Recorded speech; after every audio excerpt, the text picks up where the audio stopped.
pleasure to introduce our first GA Talks speaker this year, Max Grant. I'm going to let him tell you who he is, but he's speaking on the ethics of pastoral ministry, and we are glad to have him here. Thank you, Max. Thank you. Well, good morning. Good morning. Man, I love talking to pastors, right? We do it. No, that's great. Want to tell you a little bit about myself. I am the senior minister of Second Congregational Church of Greenwich. You will also know, many of you, that my predecessor and dear friend, Reverend Robert Naylor, the pastor emeritus of Second Congregational Church, is also here, and one of our ministers in discernment, or our candidates in discernment, Sean Guerin, is here.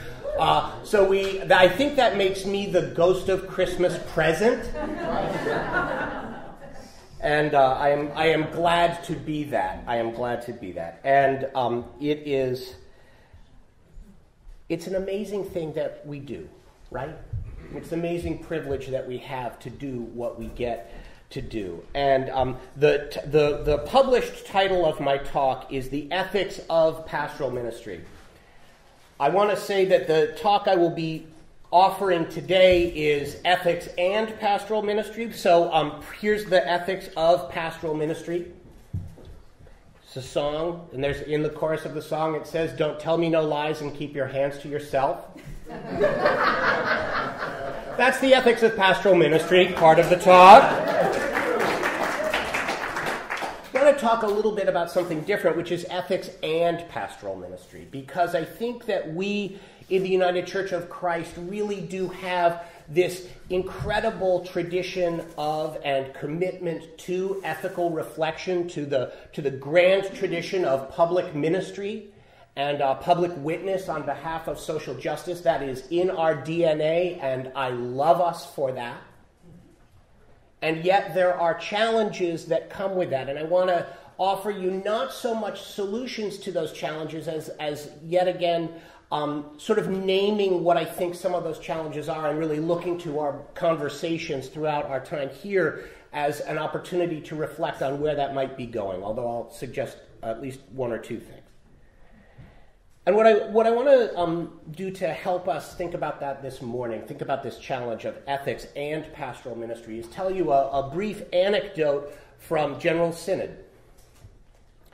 General Synod, if you were there, you know it was an incredible synod, and the energy in the room. I mean, starting off the day that we started at General Synod was this kind of incredible day of marriage equality, and the president speaking in Charleston, and I mean, just talk about this incredible endorsement of so many of our long-standing areas of witness in the United Church of Christ. And it was amazing to be together with all of our UCC peeps kind of in that moment where, because there were a lot of people who had worked for a lot of years on those things, and to be able to see the looks on their faces, and to be present in their joy, and to have that Love Wins screenshot behind people as we're gathering for the first time. I mean, it was an electric kind of moment. I will never forget it.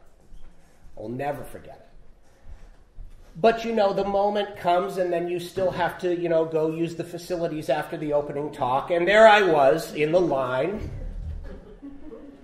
And there for a men's room, right? A line? Welcome to the party. It's miracles, right? Absolutely. It was a party. It was. No, but so there were two folks ahead of me in the line, and one said to the other, "Wow, what a day!" So what do you think the big next thing is? What do you think the big next thing is? And I thought to myself, I think there are a lot of members of the LGBT community who are not going to be so psyched to hear that we're already talking about next thing. I just think there's a lot of work that's left to do on this thing. There is. And yet that is so us, right? That's so us.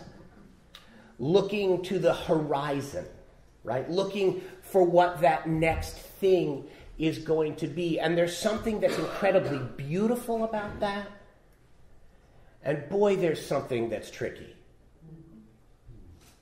And that's what I want to try to name, because at our best as a denomination, we've been able to thread that needle of ongoing, enduring witness to causes, to visions of the gospel and how it will reach people, how it's going to connect, especially with those who are on the outside looking in. And that's who we are.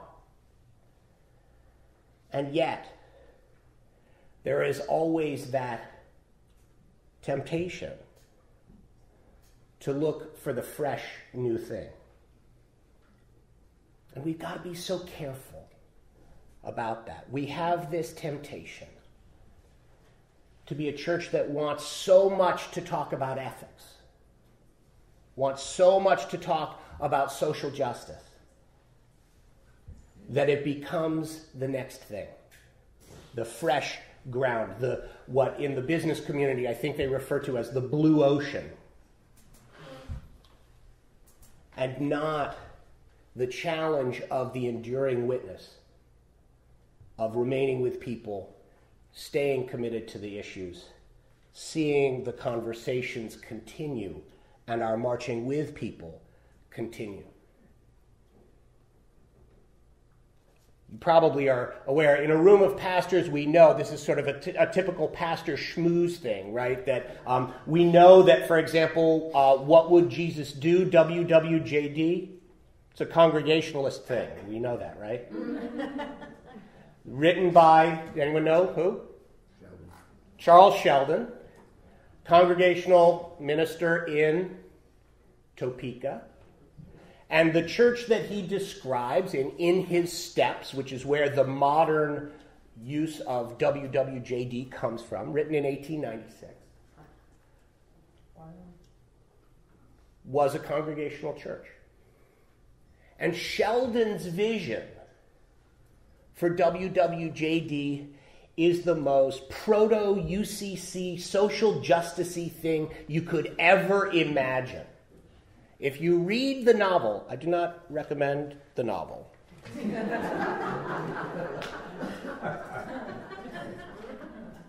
Well, I sort of do.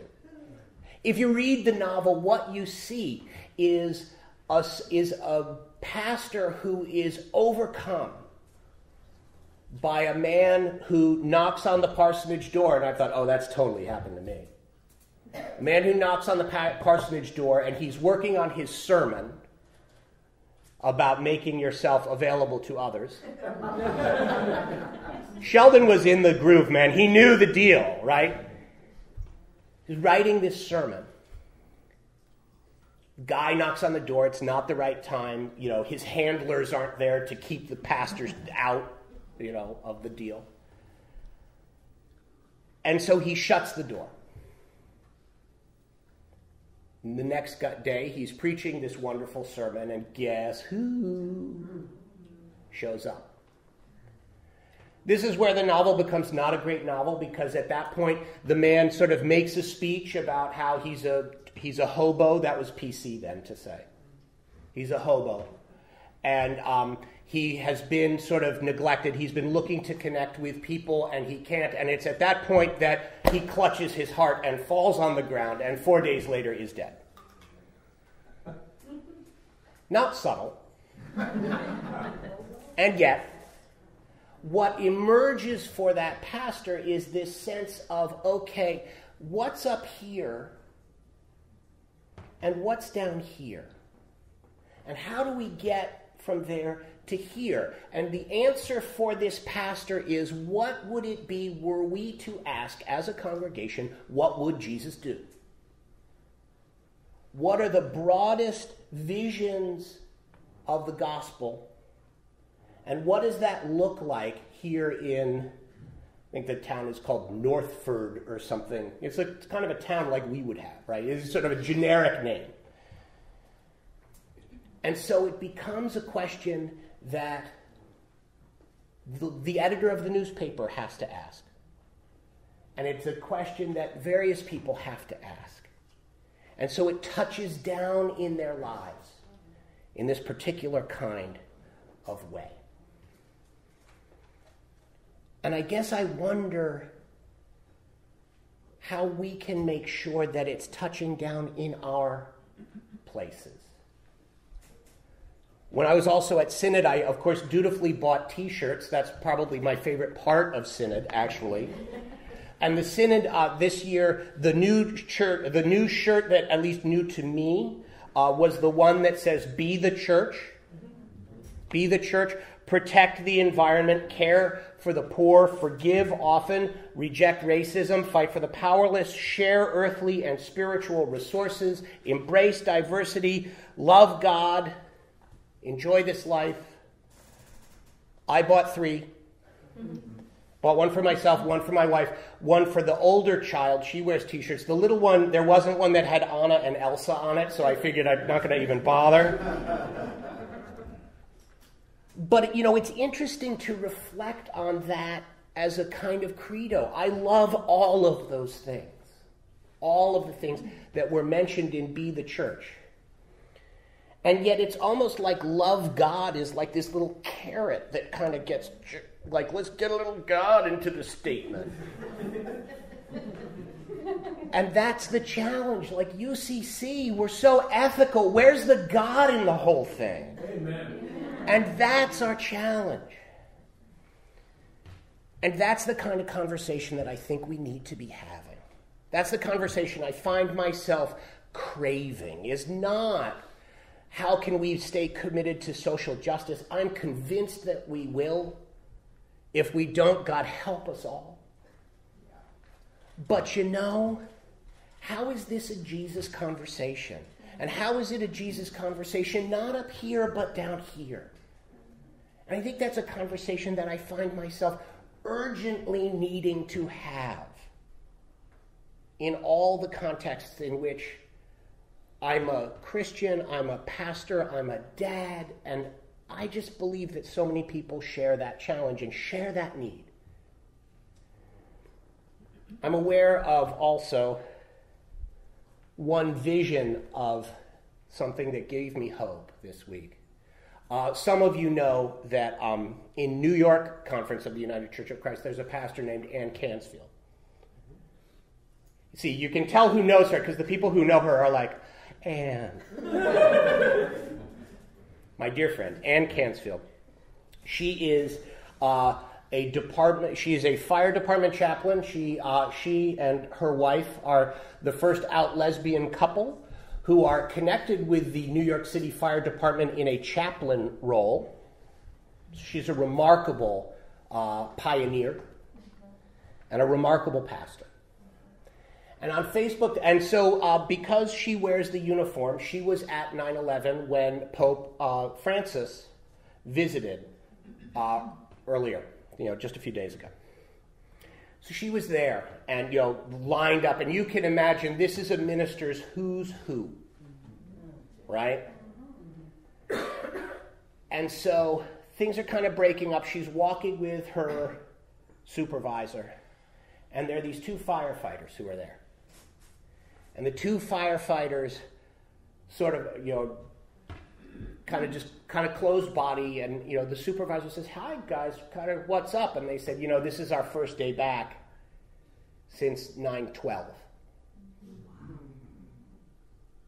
And they're like, I just kind of, feels like an out-of-body thing. Well, needless to say, what emerges then is a pastoral moment.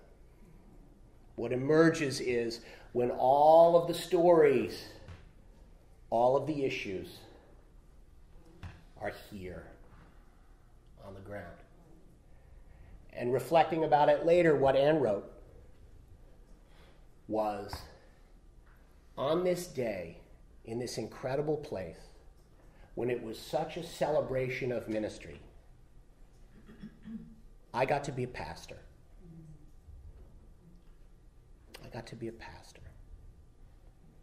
And that's the gift. How is it then that we, in a world that still has a place for ministry or carves out a place, it's a weird place.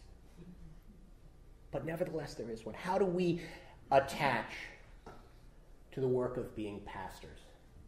And how is it that we invite people into big conversations that are still right here? That was Charles Sheldon's question. It's our question. That was Jesus' question. And I look forward to the person who has the answer in this room telling me what it is. Thank you so much.